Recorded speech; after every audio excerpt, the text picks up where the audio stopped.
Hello and welcome back. So today we find ourselves up on the edge of the building around the third floor, I think, because I just realized I missed a section here when I was getting rid of a texture change test. So I'm going to fix all that. I did get the bulk of the, I think it was, what is it, the eastern outpost done. The outside hasn't been converted to this texture yet. It's still straight cobble and we don't have a door in it yet. Need to go out and make a couple changes real quick, so we'll probably go take a look at that. Let's see here, get this out of the way real quick. Take a look at the farm. Oops, that's my sword. And there. So it's actually worked out rather well. This has not spawned any critters. So more than likely we're safe. I'm still going to leave it in here because I kind of like the look of it. But so far it's actually working really well. I don't know why plants are disappearing occasionally. Every once in a while we're losing a plant. Like there was an empty spot of farmland right there. No idea why. Let's get this done real quick here. Okay, and then once I get this done and replanted, I'll show you something else I have set up. It's not like it's a miraculous, end of the world type invention, but it works really good. I've got it set up with the presser so that I can just toss my soybeans in there, and it'll press them all the way into firm tofu. So I used a couple of the item translocators. Get these back in here real quick. And there we go. So as you can see, I've harvested it a few times, so I got a few seeds here. So I got 64 and a 14, so we're not doing that bad. No idea what those little guys are doing way out there.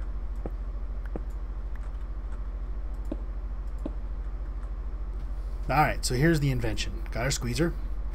And let's see. So the translocator that's sending, that one does not have a filter set. You can get to the filters by right-clicking on the actual translocator, not the button. Now, if you look at this one, you can see I've got the receiver set to only accept these items. So if I take this and I pitch these in here, you'll see them flow. And now it'll start working. On the bottom side, is it this one? Nope.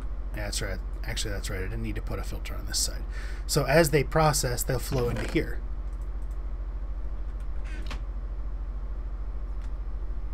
So you can kind of watch them here. They'll process down. So the first run through will get soy milk.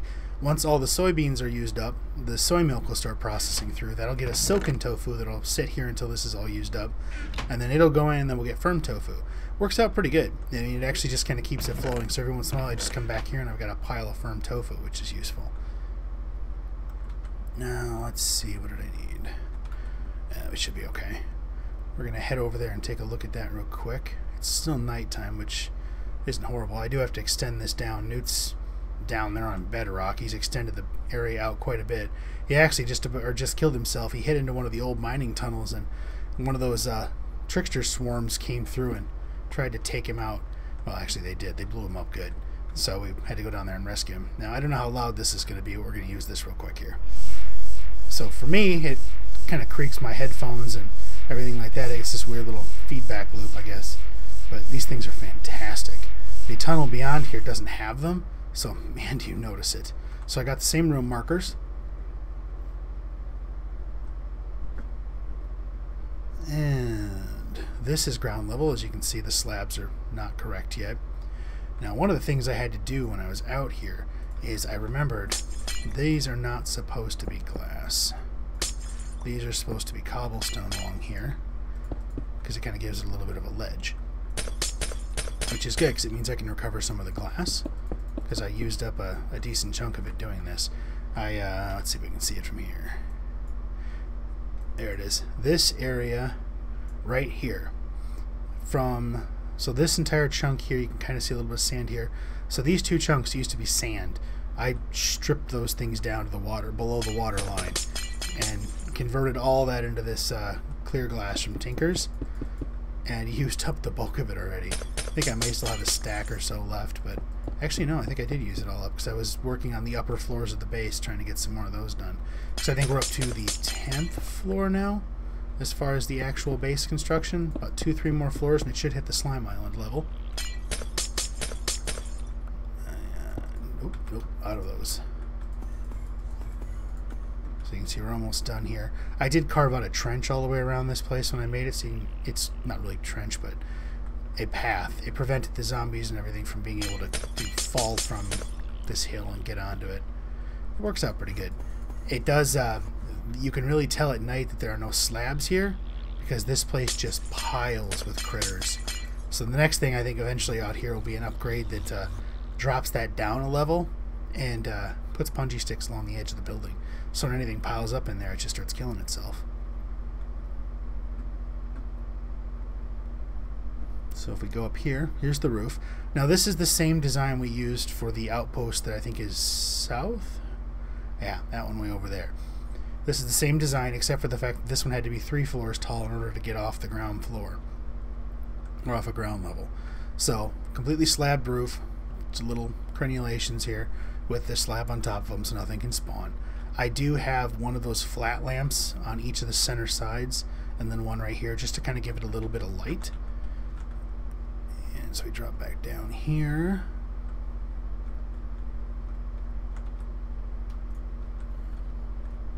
This area right here is where I want to put a door.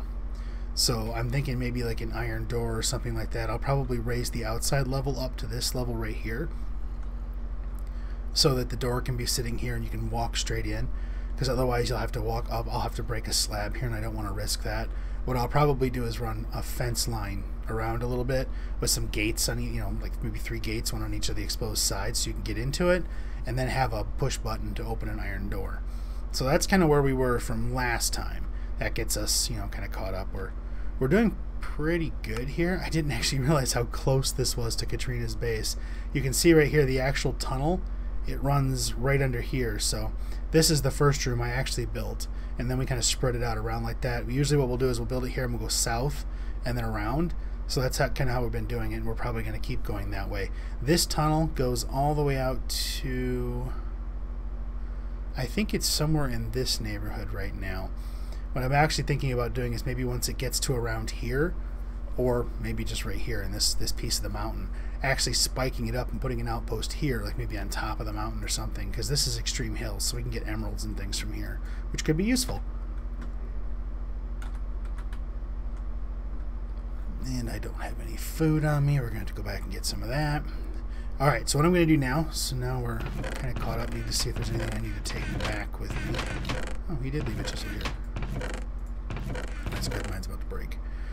Slabs, nothing useful, nothing useful. Okay, so I'm going to run back to base. I need to check on a couple of things and see what's next on the list to work on, and once I get that figured out, I'll be back. Alright, so item number 1 on the task list is to extend this down to the level he's on down there, which is way down there. And holy smokes, he's died like an extra 6 times since I looked last. He apparently likes digging down on the bedrock layer down there, and that's not what I would consider a safe place. It's a little hazardous to your health down there. But here's what I'm doing. Ooh, got some more jade. My mining level is up to 67. I think it was 65 or something like that, where when you hit that level, it started letting you get jade ingots, like 2 every now and then, in addition to all the other junk I get. But those are kind of useful to have. So here's all I'm basically doing is I'm taking these seared stone pavers, which is what you get if you dump cobblestone into the forge up there, or the smeltery. Drop the seared stone into one of those casting basins, and once you get that out, you use one of the tinker's chisels on it, and you get these seared pavers, which they're actually pretty nice. They seem to have a slightly higher toughness or hardness rating than the other materials, so they take a little bit to break with a normal pick. Now with this one, they just kind of crack, but it works out pretty good. So I'm basically using these as a liner around the edge, just so it doesn't look, you know, so you can kind of easily see when you look up where all the floors are. So I am on what level now? Y35, and it's about, I think, 5 or 6 blocks per level.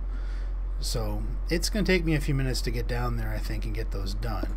So what I'll end up doing is completing this run, well, as much as I can do with this glass. It turns out I did have a few more stacks processing out of the the smeltery when I came back, which is good.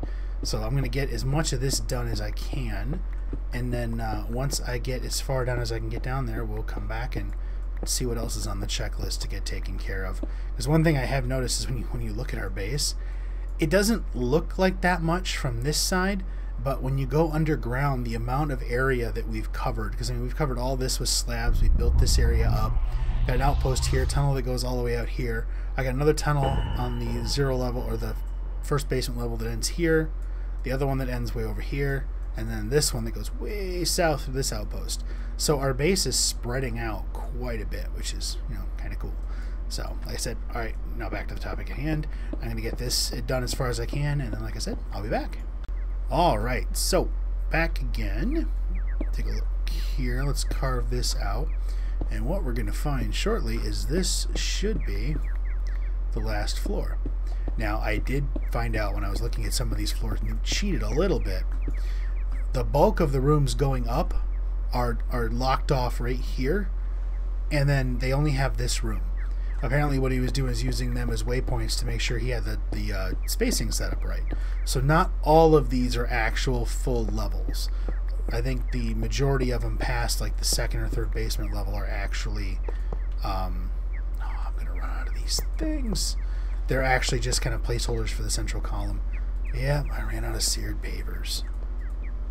That slows things down a little bit. Let's just get this out of here. Get the bulk of this in place. I think we can do that. I don't know where those little chirpers are at, but they're driving me insane. Alright, let's go back up and take a look. I think I may have to smelt up some stone there and get some more of those pavers made, because I don't think I have any more seared stone sitting in the system right now. The secondary smelter is actually full of what amounts to metal change, like all the you know, middle buckets that for some reason, you know, when you smelted something down, it auto kind of alloyed, and this is the basement, not the first floor. So like, you know, you accidentally threw a couple pieces in there and you got like a couple bars of alloy out as opposed to the material you wanted. So like I've got some pig iron sitting in there. Normally what I would do is, like, what I can do is I can come over here, back here. I got these two little shunts set up. So if I right click on that one, it'll pour the pig iron out of that system into this one where it kind of sits. And we have blood. We've got ingots of molten iron. What are those doing in here? And okay, nuggets of rosite. So we've actually got ingots of iron in here. That's weird. Let's get that taken care of real quick. And actually, while that's going, let's cook up some cobblestone. And now the neat thing is this seared glass can actually function as a tank. So I can put this right here. Make sure, where's my iron? That's blood, rosite, iron. So we drop the iron down in here.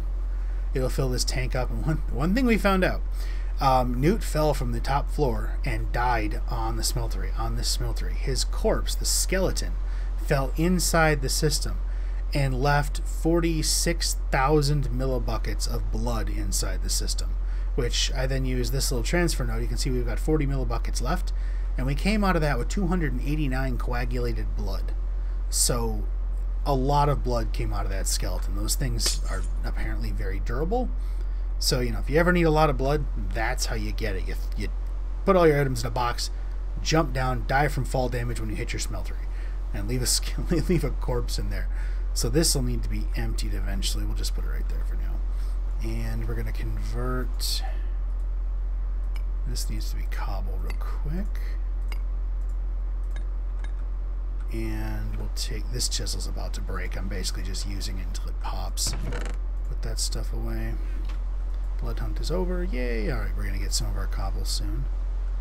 And then what we're going to do here is we're going to turn these on, turn that off. Because we want this stuff converting into blocks. We don't want it converting into ingots. Now, one thing happens is, for me, I don't know what happened. I broke the smeltery a while back when I was trying to make it bigger. Ended up making the secondary one. But now, when I get large amounts of liquid in here that start moving, my game starts feeling like the frame rate is dropping. It's not, but it feels like it is, which is kind of odd. Well, maybe it's taking a little bit of a hit whenever I look in this direction. Alright, so Smelting. You can see I have a little chisel here. We don't need that many. Maybe we can get by with this. So this chisel, you just pop it in the inventory and it converts whatever you put in there with it.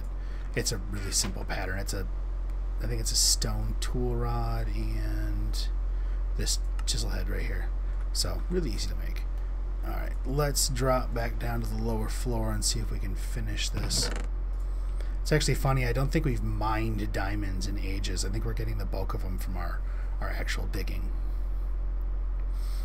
While we're dropping down here, one of the things I've been thinking about doing is going off, like this is in dead center in the middle of one of those sections. I thought about maybe going over, like maybe the section to the west or something, like in that column, and having a water drop that dropped from, you know, from the top floor to the ground floor or something like that. It died again. Because it takes, I mean, as you saw, it takes, I guess not that long, but you know, when you're sliding down a ladder, 30 seconds can feel like a eternity when you know you got something to do at the bottom. There we go. Perfect. And we are done. This goes all the way down to bedrock now. Because that should be, assuming he's actually finished it, yep, 5. So bedrock starts, the top pieces of bedrock, like if we cleared these slabs out, we'd see bedrock poking out. So now if you look up, this goes straight to the top of the base. Okay, I had a moment there. I thought for some reason that line wasn't lined up and I'd missed a level. But you can kind of see it if you look way up there just above the mouse cursor. There's green. That's the ground floor. So we're way the heck down here. Where's he at? Is he over here? The problem is as you step away, the void fog comes in. And you start losing it. He is not down here. He's got to be up towards the surface then. Alright, well, I'm going to head up to the top. I think I want to try and add another layer onto this thing and see if we can at least get one more floor on here maybe. Either that or I'll work on some of the windows depending on how much glass I have left. But once I make that decision, I'll get working on whatever I'm doing and then we'll be back. Okay, so here we are on... What floor is this? This is the 11th floor, and that is really a cool color. It looks like, if I'm guessing correctly, I haven't asked him yet, he's mocking the floor levels up, so we at least have like the actual level markers. So it'll be like this hallway right here. I think he's trying to figure out how many floors we have left because we keep guessing wrong. We keep thinking, oh, it's only 5 more, and you do 5 more, and it's like, well, crap, it's still like 3 to go, or, you know, and then we're wrong there again. So he's trying to mock up a how much we have to go. So what I've been doing here is taking the floor that he's been working on and getting the windows in place, so I don't have to come back later and carve them out, because that's kind of what I've been doing. I don't know if we can see it or not. Yeah, like you can see barely down there. The windows stop at like the 7th or 8th floor, I think. And what I've been doing is going to each of those floors. You know, basically, like if this was the wall, I'll punch it out twice, replace the lower level here, and then put the 2 layers of glass in. So what that ends up doing is it means we have to go over each section twice. Uh-oh, right back. Never fails. The one time you forget to silence the phone part of your phone, and that's when it goes off. Oh well, back to finishing this part up here real quick. This is just kind of getting over what we're doing here, and as you can see, is wow, I keep seeing his, like as I'm on the phone, I keep seeing his icon on the mini map pop in, pop out, pop in, like right there. He probably dropped down. Did he go down a few levels or no? Where is he? There he is. Every once in a while he gets out of range and he disappears. So I know he's moving around up there. He's got to be getting close. That'll at least kind of give us an idea of where we need to be. Then you've got that central column there and you know exactly where you've got your target to work for, which will help quite a bit. And we out of glass? No, we're not. Okay, good. We may have enough to actually finish this level still. So that's kind of what we're doing here. But what I'm going to do is I'm going to kind of get this glass in place, help him out with this floor, get this kind of set in stone, I guess, and get this done, and then we'll kind of take a look at what we need to do next time. But I think for now we're going to call this. I do need to do a couple more of these kind of housekeeping episodes, because there's a lot of the building projects that we started and we haven't finished yet. So they're kind of sitting off there, and I want to get some of that stuff taken care of, and we might as well go over it as it's taken care of, so you can see how everything is built, and you know, kind of the ideas behind why it's being done this way, and kind of look at it that way. So, but I think for now what we're going to say is thank you for watching, and I'll talk to you next time.